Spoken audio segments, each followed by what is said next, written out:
Welcome back, Bills fans, fans of the game, fans of football. It's your boy Jeremy Mountain here with another episode of Blue Mafia. Thanks for listening. We're going to do a quickie tonight, Thursday night. Missed a couple days. I'm doing my best to get at least one show out a week for anyone out there, friends, family, loved ones, and new friends of the podcast. So I appreciate everybody listening. I'm going to give you 5 things to watch for heading into this week, and I'll give you a quick grade on Joshy and Ken. I'm going to come back on Saturday to give you the top 5 quarterback matchups of the week. We're just going to do part 1. We're going to split the show and see how it goes, you know, baby. We're going to let it ride. We're going to let it ride right into part 1. Let's go. So quickly, I'm going to summarize the Tennessee game from a standpoint of the general Josh Allen. We're going to give him a quick mind mechanics and Moxie grade, as we will every week. So quickly, mind. I thought that his mind was fresh. His mind was prepared. One key aspect to watch Kyle Brandt's Basement new podcast. He does have the fortune of having Josh on every week, and it's fun to sort of be able to see what Josh's micro expressions are when asked about an upcoming opponent versus an opponent that he just had. And the way that he talks about his opponent, you can tell he really respects his opponent. And I felt that the way that he was talking about the Titans heading into the game was realistic. He mentioned they had played each other 4 times, and it was 2-2. This would be their 5th matchup. And he had said they were a lot better than they showed last week. And that is contagious. When your leader, your quarterback, takes the opponent seriously, the rest of the team carries that same weight, and obviously Von Miller has had an impact. But Josh's mind, I thought, was good. You know, I don't have any real complaints. I do know, though, there was one point where we saw baby Josh, little baby 2019, 2018 Josh, where he did one of those throw the ball to a defensive lineman to avoid taking a sack. Getting sick of that, but he hasn't done it in a while, and overall give his mind a minus. Mind mechanics and Moxie. Mechanics, he missed, I think, 1 throw, and it was due to mechanics. I tweeted about it. In the next play, he rolled left and chucked an easy flick across the backside of the end zone to a dragging Stephon Diggs. And there's not many people that would be willing to make that throw or be able to make that throw. So although there was one play with mechanics as an issue, overall, I think he hit most of his targets. And I'll give him an A for mechanics. Moxie, I'm going to give him an A. I'm going to give him an A for Moxie. He wasn't overly crazy, Josh Allen, this week. You know, the game clearly became sort of in hand, and we took control in the second half. But I thought that other than that one play, he was almost perfect. And it was truly demonstrated by the chemistry with Stephon Diggs. Gabriel Davis didn't even play, and Stephon Diggs picked up the slack. A couple other guys, Kumaro came in and made a couple plays. Interesting to see Khalil Shakir, rookie mistake, didn't get set in time. Josh rushed the snap, ends up missing the block. But he'll learn. That's a rookie mistake, and that's good that he's out there in a game like this. Can't really, hold him accountable as you would a veteran. But now that he's made the mistake, now it's a lesson. Win or learn. There are no mistakes, only lessons. So overall, I'll give Allen about an A. I thought that he was pretty good. Very good. Give him an A. And Dorsey, booth watch, creativity, I think he was pretty creative with the way that he swapped a lot of personnel. Ken Dorsey and Joe Brady's personnel packages are very creative. So I'll give him an A there. Effectiveness, have to give him an A there as well.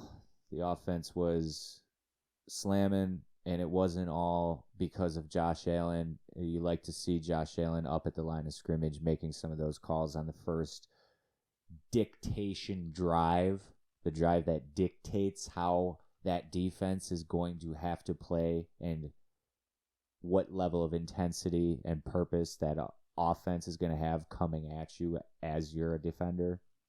That dictation drive, I thought Dorsey did an outstanding job, coupled with Allen being able to make the checks at the line of scrimmage. You can tell that Dorsey is putting him in a position to succeed. And now Allen is also taking advantage of a deeper playbook, a deeper card catalog of plays and concepts and reasons and the reasons why we do these things.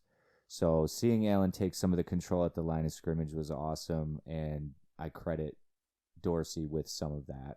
But still got to hand some to Brian Dable. There was a lot of chalk talk sessions that they spent together, and I'm sure he learned a lot from him too. So overall, Dorsey booth watch between creativity and effectiveness, I'll give him an A. The Bills are probably the number one team in the league, so it's hard to not give those guys A grades. So now quickly looking forward at the Dolphins. One key aspect from the Bills game was injuries. Dane Jackson, one of the scarier hits you'll ever see.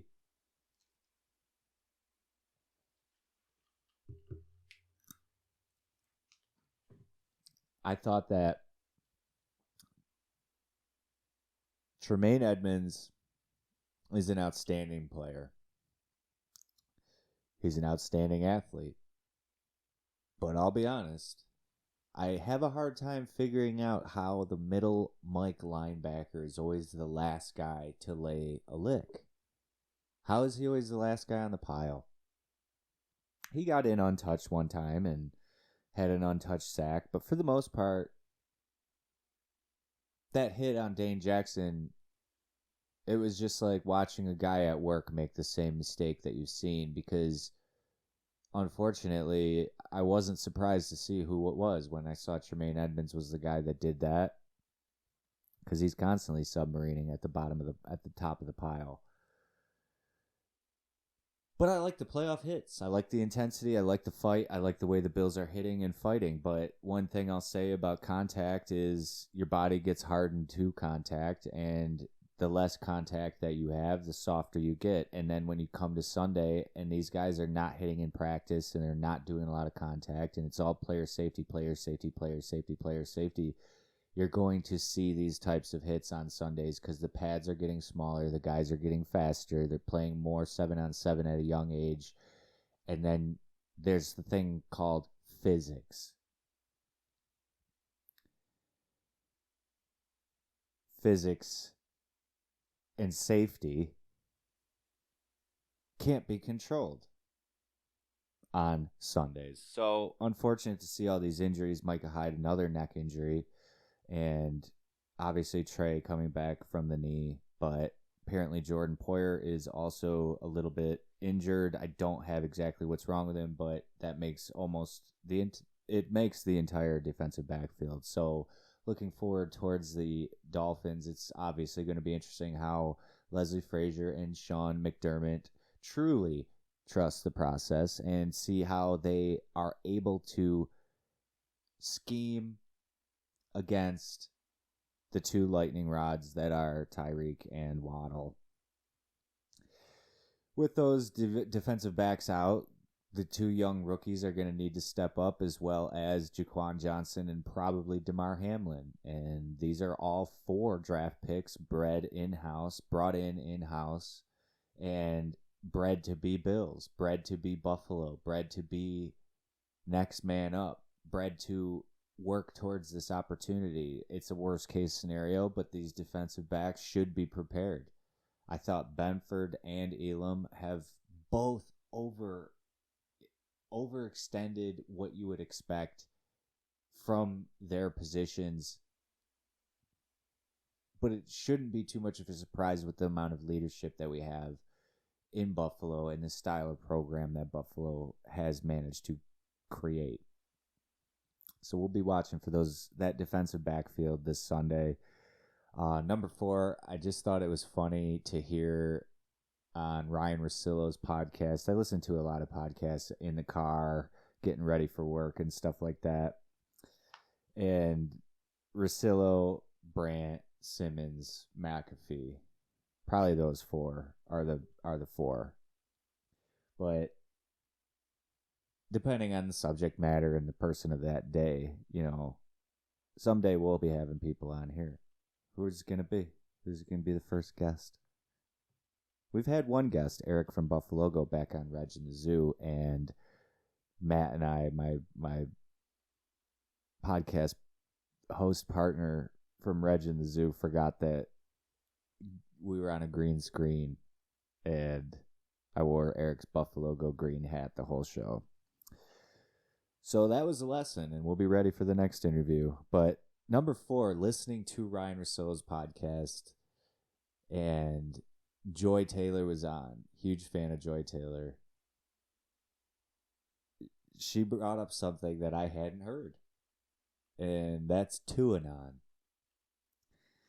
Apparently, Tua-Non is all the people that either really think Tua is going to be good.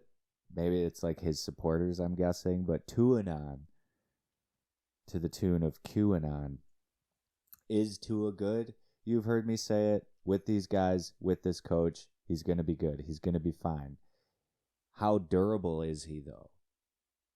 Because he can get the ball out quick as many times as he wants. But against this Bills team, he's going to take a couple licks. Tua-Non can do whatever he wants. He can get the ball out quick, but this team is bloodthirsty. And unfortunately for Tua, Tyreek Hill is in for a beating if the Bills can't get their hands on him. I think number 3, how can this team establish a run game when they have such an incredible pass game? It's almost as if the offense on the Bills doesn't want to run, not because they can't, but just because why bother? It's so much more fun to throw touchdowns. And I'm starting to feel that might be the way to go. And maybe that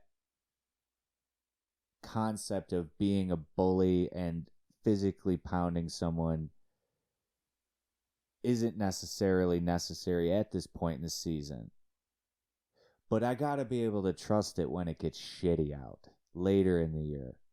So as much as I know that fans and even myself don't want to see that establishing of the run game, I think that they still can manage to accomplish some things by testing out some run game. And maybe establishing run game doesn't mean establishing run game for this game.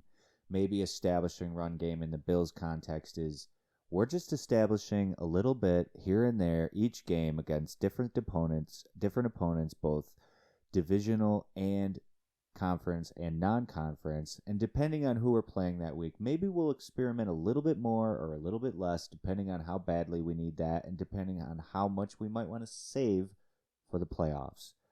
So as much as I want to see that run game, I get it, and I'm okay with it.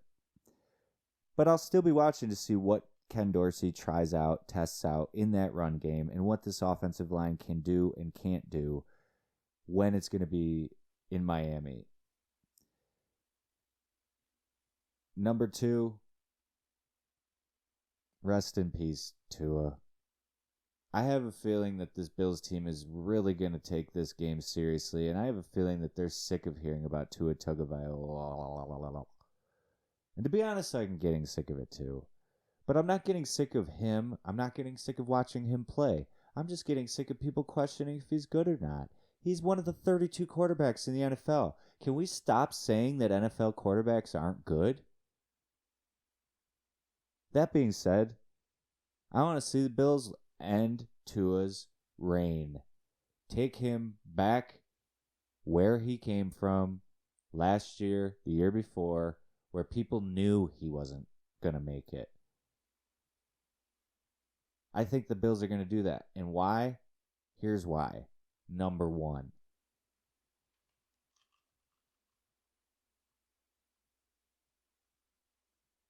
Tyreek Hill. Payback's a fucking bitch. That's why Tua's in for it. That's why this Bills team is going to take this very seriously. I think that the fact that the starting defensive backfield is injured should have this Dolphins team feeling all sorts of excited about the opportunity that they can have to really run it up on this Bills defense, get into a real hot shot battle, see what Mike McDaniel can do against Leslie Frazier. Now, get me here. I do like what the Dolphins are doing. I do respect what they're doing. I think Waddle is awesome. I think Gesicki's awesome. I think Tua is pretty good. I think Hill is an incredible, incredible player. But you don't disrespect the game. And when Tyreek Hill did that, did the peace sign, when it was already said that that would be a penalty, and he just knew that they wouldn't call that, and he still did it. Payback's a bitch. I hope that the Bills get that payback this Sunday at 1 p.m. So that's it. That's this episode of Blue Mafia. Stick around till Saturday, where in the morning I'll be shooting our weekly top 5 quarterback matchups of the week. We're going to do 2 shows a week. Try that out. Also, want to give a quick shout out up in heaven to my great aunt, Mary Jane McCumsky. Rest in peace. Was able to see some family this week. Just want to say a quick prayer. Thank you to her. And hopefully she continues to watch over the family as she always has. I'm signing off for now, but I will see you on Sunday, folks. I appreciate y'all listening. We'll see ya. Bye-bye.